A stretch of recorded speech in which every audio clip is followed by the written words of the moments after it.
Hey, this is Kaz, and this is Nightmares at Midnight.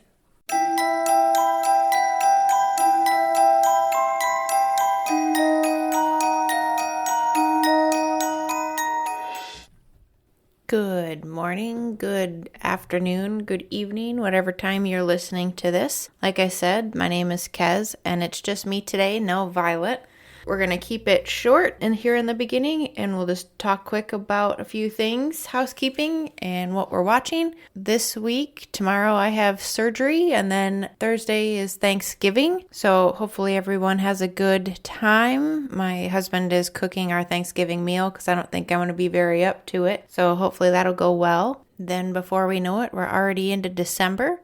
A few episodes in December, we will do some about elves and Krampus, and I've got requested that one a few times now, so that one will definitely be done. Here in Alaska, it is surprisingly not as much snow as I would have expected us to have already, or as we had last year. We had way more snow than this last year. It's been in the 30s quite a bit for the last few days. So yeah, we'll just jump right into it. We'll start with what I'm watching. This week I've been pretty busy trying to get ready for Thanksgiving and send out Christmas gifts because gifts from here take 2 to 3 weeks minimum to get anywhere. Surprisingly, I have been having a few people tell me that things are getting there faster. Apparently the delivery dogs are moving at a quicker pace this year. But as far as what I'm watching, my husband returned home and we watched a few episodes of Yellowstone. Now that he's home, I can watch it. We've been watching The Simpsons. Nothing really holiday spirited in there at all this week, but I'm a closet Simpsons fan. I used to watch it when I was a kid. It was the one type of show that wasn't really appropriate that my mom would let me watch. Other than that, I really haven't been watching a whole lot, so I just want to take a quick second and let you know of all the places that you can hear us at. You can hear us at our website, which is nightmaresatmidnightpodcast.buzzsprout.com. You can check us out on Instagram at Nightmares at Midnight Podcast. Facebook is Nightmares at Midnight Podcast. You can listen to us on, ready for the list, Spotify, Google Podcasts, Amazon Music, Apple Podcasts, Podcast Index, TuneIn plus Alexa, and Podcast Addict. That's in addition to our own website. And then if you want to hear a specific legend or myth on the podcast, please feel free to email us at nightmaresatmidnightpodcast@gmail.com, or you can also leave a review there. Let us know how we're doing, the goods, the bads, the uglies, all of that. Please feel free to drop us an email and let us know what you think. Kayla's Kitchen and Closet. Downtown Park Falls is your local one-stop shop. Stop by the kitchen, open Monday through Friday, 8 a.m. to 2 p.m., where they are serving up your favorites for breakfast and lunch, along with their always tasty lattes, frappes, desserts, and much more. The closet is open Monday through Friday, 8 a.m. to 5 p.m., and Saturday, 9 a.m. to 3 p.m. They have everything you need from lounging at home to attending a special event, including jewelry, shoes, and accessories. Find the perfect outfit, a tasty treat, or just the right gift at Kayla's Kitchen and Closet, downtown Park Falls, or online at kaylaskitchenandcloset.com. Kayla and the crew are always there for you. So we're just going to jump right into this episode. The episode today is about Riverdale Road in Colorado. So on the north side of Denver, in between Brighton and Thornton, there's an 11-mile stretch of road. The alluring part of this road is that it's unnaturally dark with the trees so close to the road and all the twists and turns on it. It's been there for years and years. So teenagers would have the draw to want to go explore. There's a few legends that are on this road. There is the Gates of Hell, which we'll talk about. There's been sites of demons runs along a Native American burial ground. There's stories of black magic and witchcraft happening on places that are on that road. There's been spotted ghosts of children, women, dogs.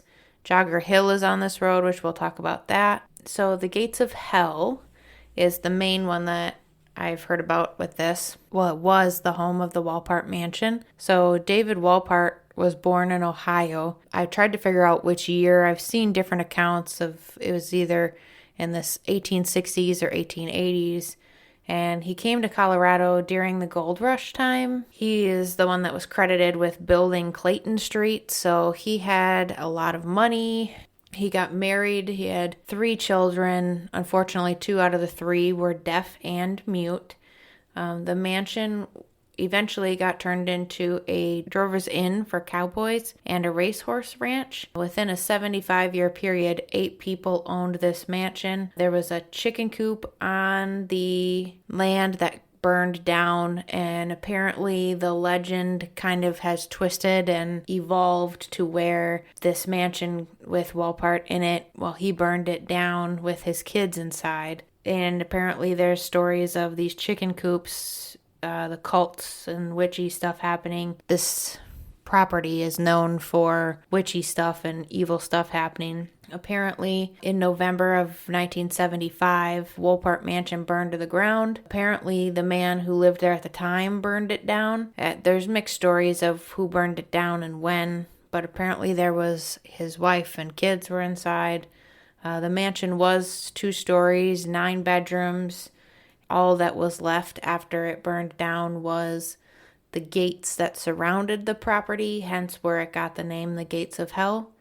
There's been different sightings of a woman in white who is supposedly the wife of whichever gentleman burned it down, and she's been searching for her kids. Apparently, a lot of car accidents are happening on this road because they're trying to avoid hitting things that will jump out in front of their cars. This woman in white has been known to hitchhike, and when she gets in your car, she disappears. I feel like this one is a pretty common legend for multiple places, not just in Colorado. So I did some research to find accounts on this Gates of Hell, and I did find another recording talking about a experience that happened there. So I'm going to go ahead and play that. This person's name is Michael, and he's telling his story of what happened there years ago when he was a teenager. I'm fairly old now, but when I was a teenager, my friends and I got our kicks by seeking out adventure. I was born and raised in a small cow town in Colorado called Brighton. There wasn't much to do in Brighton back then, so when we started getting our licenses, that meant a chance to explore. One such place that we always wanted to explore was a long, winding road just outside the city limits called Riverdale Road. The allure of Riverdale Road is that it's unnaturally dark at night. The road itself twists and turns around a sea of ominously tall trees, and it's a hotbed of urban legends. Throughout high school, we heard plenty of stories about the woman in the white dress hitchhiking on the side of the road, or red-eyed children appearing out of nowhere, or cults conducting satanic rituals there, and other such nonsense. We also heard about the Gates of Hell. That one interested us the most, because the backstory sounded like something that was at least plausible. Apparently a mansion used to stand there, and the owner, for one reason or another, burned the entire thing to the ground in a fit of madness while his family was still inside. Now, they said, all that remained of that piece of land was a set of iron gates leading to nothing more than a lot full of dirt and a burnt tree stump. The legend, of course, was that it led straight to hell. None of us believed that, but it sounded like an eerie place to spend an evening. So one night we all piled inside of my dad's car and headed up there just after dark. We ended up having to get off on a very hilly dirt road and park the car, but sure enough, after a walk, we found some very old-looking gates. We hopped them and found some disheveled chicken coops, and it was obvious that a fire had occurred there once upon a time ago. But that was it. Sure, we gave each other a few jump scares and laughed our heads off. We didn't do much more than creep ourselves out. After about an hour of poking around, we hopped into my dad's car and headed back, satisfied with our night's entertainment. It wasn't until we got to my girlfriend's house and were ready to call it a night that my girlfriend, Kelsey, realized she was missing her necklace. She thought she might have lost it when we were exploring past the gates. Apparently it belonged to her grandmother, and if Kelsey's mother found out Kelsey had lost it, she'd be furious. Kelsey asked me to go back and look for it. 2 of our 4 friends had already gone home, and the stragglers were giving us excuses about curfew. I told Kelsey, okay, let's go. But she said her mom would also kill her if she left the house so late at night. So my job was to head back there alone, hopefully find it, and then bring it back to her house and toss a pebble at her window. While her parents slept, she'd sneak to the back door so I could give her the necklace, and her mom would be none the wiser. It didn't help that she gave me puppy dog eyes and swore it was a family heirloom. I accepted, partially because it's hard for me to say no to women, and partially because Riverdale Road had been a bust. I mean, what's the worst that could happen, I thought? I'd already seen everything. At least I thought I did. That arrogant, naive decision is something I still deeply regret. I drove back down Riverdale Road after midnight, and this time it seemed, I don't know, different. Maybe it's just because we were talking so much before and looking out for the gates rather than taking in the surroundings, but the road itself seemed darker, more deserted. I know that's ridiculous because people live along that road, and at that moment I felt like there was no one around for miles to help me if I was in danger. And I did feel like I was in danger. This I realized when I looked at the signs posted along the side of the road and discovered that all of them seemed to have something smeared on them. I don't know what it was, but it reflected off of my headlights and gave off the appearance of something being vaguely splattered along the words and numbers long, long ago, and having stained it so badly that nothing could ever fully wash it away. I tried not to think about what made those smears. Instead, I traced my way back to the dirt road and parked my dad's car. From the moment I got out, I felt this deep, unsettling weight in my stomach. I heard the grass swishing behind me suddenly, but when I looked behind me and cast my flashlight, I saw nothing but unkempt grass that was way too tall. I was psyching myself out, I told myself. I just needed to get in there, get the necklace, and leave. The walk up to the gates could only be described as uncomfortable. It was as if everything around me was all wrong, out of place in some way. Or maybe I was the one who was out of place. I hopped up, pulled myself over the gate, and landed clumsily on the other side. It was as I was grabbing my fallen flashlight and dusting myself off that I felt another whish of movement behind me. I turned and saw nothing but those ominous gates. I told myself it was the wind, even if another part of me was saying that wind didn't move like that. I started scanning the ground in a panic, pacing so quickly and shining my flashlight so erratically that I could hardly absorb what I was looking at. I just wanted to find this necklace as quickly as I possibly could, grab it, and run like hell. But I wasn't seeing anything. The ground was bare earth, and I didn't see the shimmer of jewels anywhere. Now, a thought crossed my mind at that moment. Something deep in my gut told me to just run, to tell Kelsey that I looked all over and didn't find it, that I'd return with her in the morning when it was light out. I should have done that. I shouldn't have kept looking. Because almost immediately after that thought crossed my mind, something caught my flashlight's beam. It wasn't the necklace.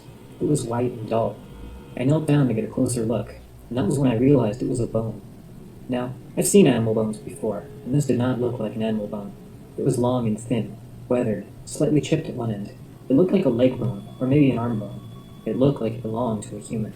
At that, my heart began racing and I bolted back to my feet.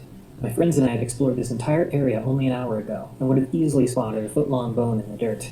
Why this was here now, I didn't know, but it made the whole thing even more unsettling.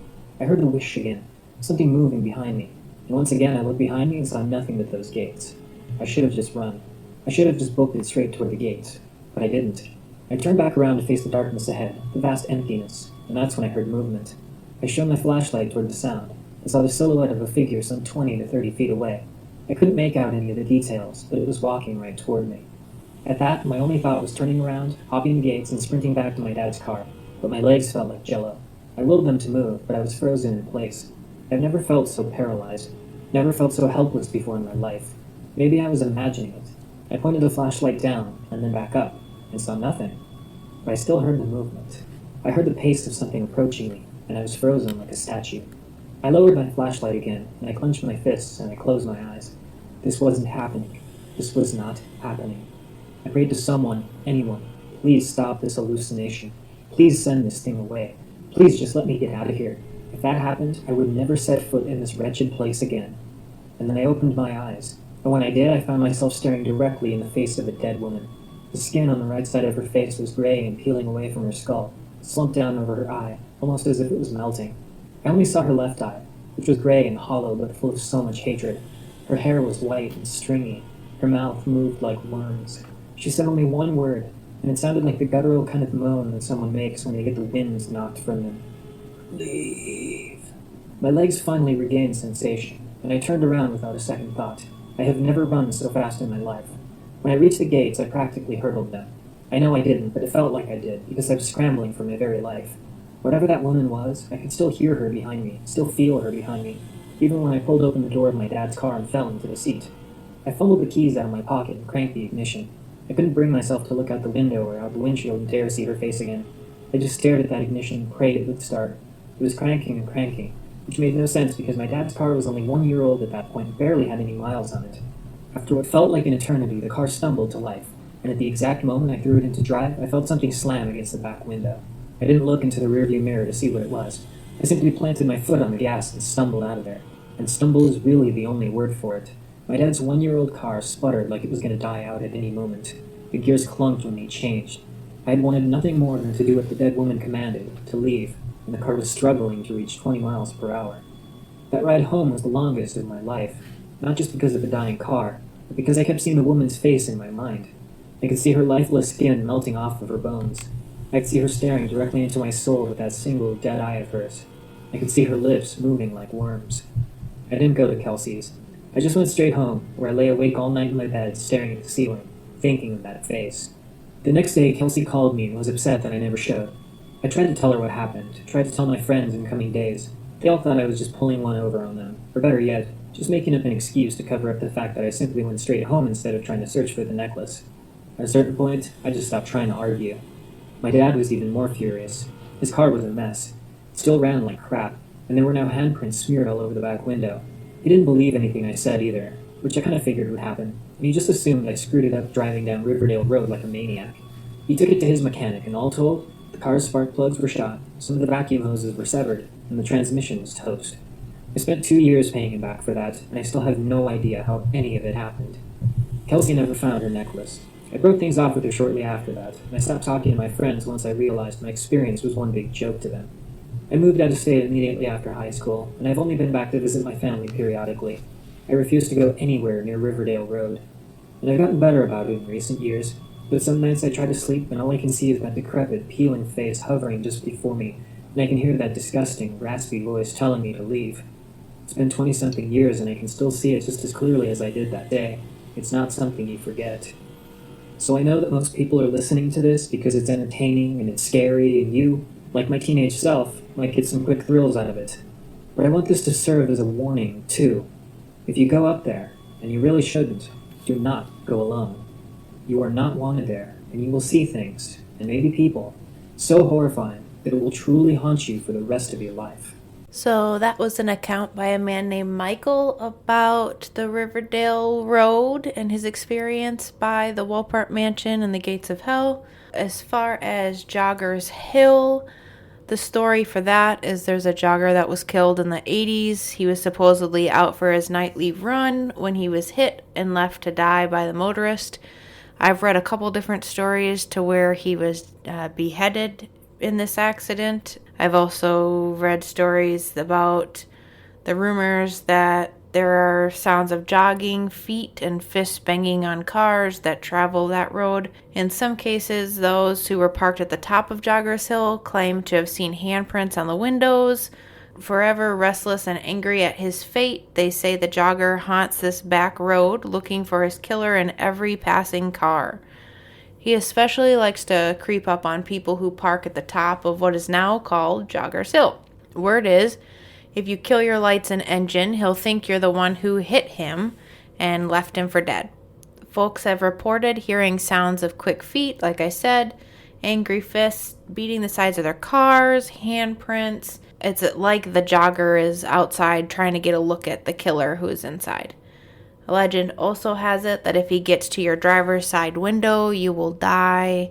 Apparently, there's been several accidents, and that's what the legend chalks them up to. I did read some news articles on this. Thornton Police Department spokesperson Matt Barnes said he'd receive media inquiries about Riverdale Road once every few years, normally around Halloween. He said, "After speaking with dispatchers, we are aware of the urban legends out there regarding this road and how it might be haunted. However, we have not been able to remember or locate any calls for service worth mentioning that would be in any way related to these urban legends." Barnes said there were 33 property damage and injury accidents on Riverdale Road in 2019 alone. There have also been numerous fatal crashes in recent memory, according to Barnes, who spent 30 years with Thornton Police. Stephanie Smith, one of the co-founders of Denver Ghost Hunters, did an investigation into Riverdale Road. She said she experienced a rare feeling of fear. "I found this one spot and I said, I think there's something here. I don't feel alone." "You know what I mean?" Smith said. "We had a camera crew, visiting investigators. We were taking pictures, listening, trying to see if we were catching anything on camera. Quote, I started walking on this one side of the road. I start to feel really nervous, and it looked like out in the distance I could almost see the shape of a man. I remember these cowboy boots and that they were walking toward me, and I really felt freaked out." Smith said some photos showed orbs following her, and she said she ran past the group and the camera crew, afraid of what she had experienced, which I would be too. "So I walked to the other side of the street and felt fine," Smith said. Over the years, I've brought different groups to this area, and I don't tell them anything about it. So I have them walk where I walk, and a lot of people, especially women, have this feeling like someone's going to get them. And it's always on the west side of the road. Smith said she can't find any history to explain her experience or what may have happened on this side of the two-lane street. Riverdale Road has a history of alleged hauntings and urban legends, from the existence, like I said, of the literal gates of hell to the story of a man who lost his mind and burned his entire mansion down. There is another urban legend that involves a phantom Camaro and the vision of bodies hanging from the trees during the full moon. Apparently, these bodies are said to be witches that were previously hung there for doing witchcraft, of course. And if you stand in the right spot, you experience these moments of dread. Another legend is that there is a young boy who was killed, hit by a car. Now he paces the street restlessly at night, smearing his bloody handprints on every street sign as he walks by them. By morning, the prints are always gone. I had previously mentioned that Riverdale Road was built alongside of a Native American burial ground. The land that it cuts through is known to be haunted as well, and for hundreds of years there have been stories of Native American shapeshifters roaming the land, so now they appear on the road. They can take different shapes and communicate with people in their own ways. So basically, if you plan to visit, be on the lookout for any unusual activity. It could be shapeshifters playing tricks on you. One thing that I do think is pretty cool is that around Halloween time, a group puts on this haunted field that you can go to. It's got pumpkins, and after dark, it's like a haunted hayride type of deal. They have a trip in the woods that you can go through where zombies are coming after you with chainsaws and stuff. I just think that the location is spooky enough as it is, so if you add on what they're doing, that has to be a pretty awesome Halloween event to go to. As far as books, I did find a few.